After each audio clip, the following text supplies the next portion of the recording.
You look around your base, because obviously it wouldn't be in your base, because then it would be like on top of the roof. You look around and you see in like the back portion of your base, you see like a weird machine. And this machine, you realize, can upgrade weapons. Let's go. Yeah. Do you tell Boris about this? Yes, 100%. All right. So tell Boris about it right now. Boris, there's a machine here that can upgrade our weapons! Okay. Oh my gosh.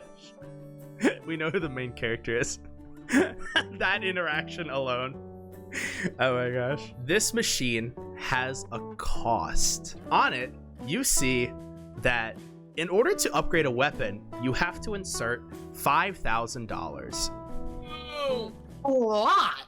What do you do? Boris, can we upgrade your Obama swords? Yeah. So you notice that their slot is only big enough for one Obama sword. No. You can use it now, you can use it later, you can move it. You can do whatever you want to this machine. It's really up to you. For now, I'm just going to move it back into the base. All right, you're going to have to roll to move it because it's not light. It's pretty heavy. It's like moving a vending machine. Okay, let's roll. So Zeke rolls and gets a 60%. Carry it halfway and realize, why didn't I ask Boris for help? Realize this is way heavier than you thought it was. Well, hey, I did a good job moving it halfway. It's not in the base yet. It's still outside, but you're so close to being it being inside. Boris, you want to help me? Okay. Right. I better not break my back. All right, Boris rolls now. Oh, I was gonna laugh. You almost got a 10. That was a 70. So both of you successfully put it in the base. Where do you want to put it? Let's put it in the stasis chamber. In a stasis chamber, or like in the lab where the stasis chamber? In the lab where the stasis chamber is. All right, that's That fine. way, everyone was able to access it right away. I also forgot to ask if you wanted the janitor in your party, like with you. Yes. Like that's an option. I didn't. Just have him as a party member. If you want to, it's really up to you. I mean, he's just been cleaning the entire time, like you told him to. Boris, what do you think? Do we wake him up? Yes. Him out? Yes. All right. So what do you do? Mob. What was this? Gobbleton. Okay, Gobbleton. You want Yes. to join us in battle? What battle? What's happening now? Well, Are you gonna kill off another race and make the only survivor a deeply depressed person? yes. That's messed up. I know. Like Yeah, that's honestly. no, like that's why. That's so messed up. You've ruined my life. Because you attacked us first, so you set in motion. No, I don't think. You know what? This feels like we should talk about. Let's talk about this later. I don't think it's important now.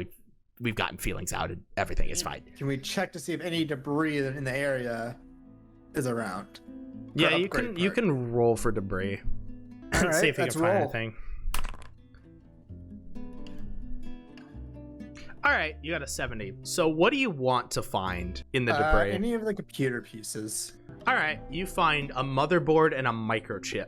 Ooh. Wow. Do we know what's on this microchip, or do we have to go test No, it? you have to test it. Are we testing it? Let's test it. All right, that's totally fine.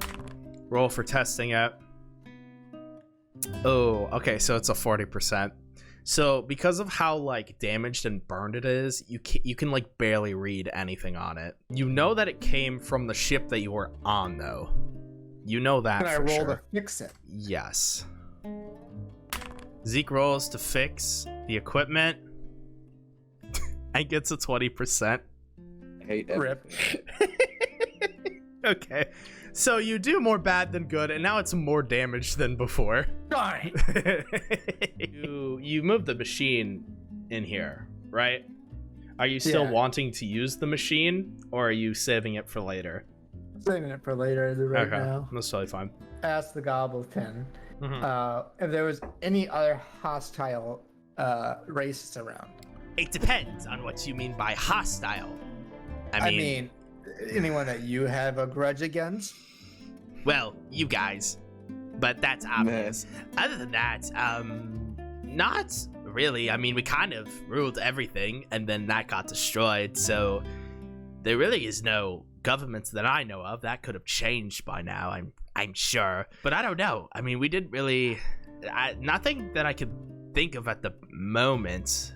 Throw a pizza party with the people at the Coliseum. Hey, I mean, you're good with the crowd, so they probably like you. And let's bring Mr. Gobbleton with us. Oh, you want me to come with? Yeah. Oh, that sounds like a great idea. All right, let's go. So you all enter the Coliseum crowd, and you're like, hey guys, we have pizza. Everybody's like, yeah, you're the best, Zeke, and other guy that won. Nice. And you're all passing out pizza, and everybody's eating pizza while other people are being slaughtered in the middle of the Coliseum. The best part is watching me get slaughtered. Jumps up and down with one of the crowd people as they watch the one of the opponents get slaughtered. Right. All right, I'm gonna roll. Beer! Ah, never mind. I got a 30%. What are you trying to do? All right, so the big door opens and the Blork walks out, and he sees both of you in the audience, and he's like glaring at you, but he can't do anything because he knows he has a job to do. So because he got a 30, he's not going to do anything about it. And then he goes back to killing the contestant. Can I roll the hand out the best root beer in the world? Yep. You roll. You got a 50%. It's not the best, but it's still pretty gosh darn root beer, because that's what the brand is. Pretty gosh darn root beer. All right, Boris, what do you want to do at this Coliseum since you're all having a pizza party with pretty good darn root beer?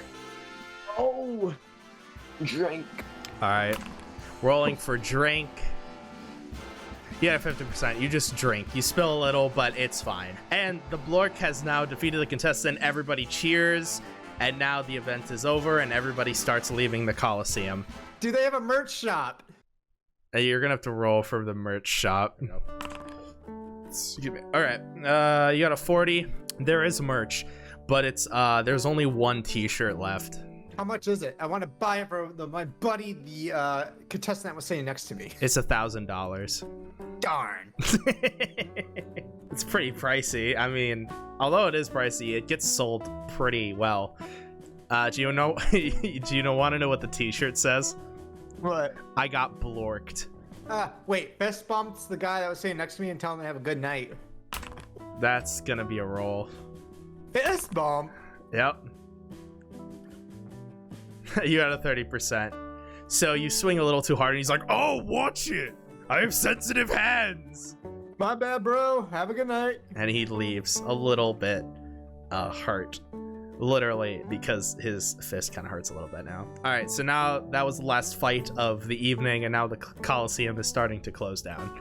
Ask the crowd if they want to do a rave party outside. You roll. And you get an 80%. They're like, yeah, rave party! So they're all running out of the Coliseum and having a rave party outside with sparklers and glow sticks and tailgating, Loud everything. music. Extremely loud music. And everybody's having a good time, which means now I have to roll. Are you kidding me? It's a 90. So the workers have already left and there's like nobody at the Coliseum. So everybody's just raging and having a good time outside. This is definitely a feel-good episode, apparently. Dear goodness. Zeke is not all bad. I brought Mr. Gobbleton to have a good time. You know Mr. what? I'm Gobbleton. actually having a great time. Thank you for inviting me. Why didn't you invite me the first time you went? Because we were taken against our will. You know what? Yeah, I believe you. That's totally fair. I remember seeing like the door fly, but I was like, I'm sure that's happened before. I don't know. What's normal around your base. So after hours of raging outside the Coliseum, everybody's starting to get a little tired, and they're like, oh, that was fun, but I gotta get home to my wife and kids. Totally roll for a second rave party. You want to roll for that? I guess. All right, Zeke rolls for the second rave party. You get a 50%. Half the people are like, yeah, I'd be down. Half the people are like, no, I want to go home. So it's not really definite right now, but more and more people are leaving. At this point, it's about 2 a.m. It's pitch dark outside, and you probably have mosquito bites at this point, but you don't even notice them because you're too busy having fun and partying. All right, guys, have a good night. Let's all go home. All right, do you go back to the base? Yeah. Do you sleep at all? Yeah. You wake up. You check the mailbox, and you notice that there's a bill. And it's not just any bill. It's from the Coliseum. Oh no! They have sent you a bill for $5,000 because of the rager you put on last night outside of the Coliseum and trashed their property. Oh boy. This is just one of those days, I guess.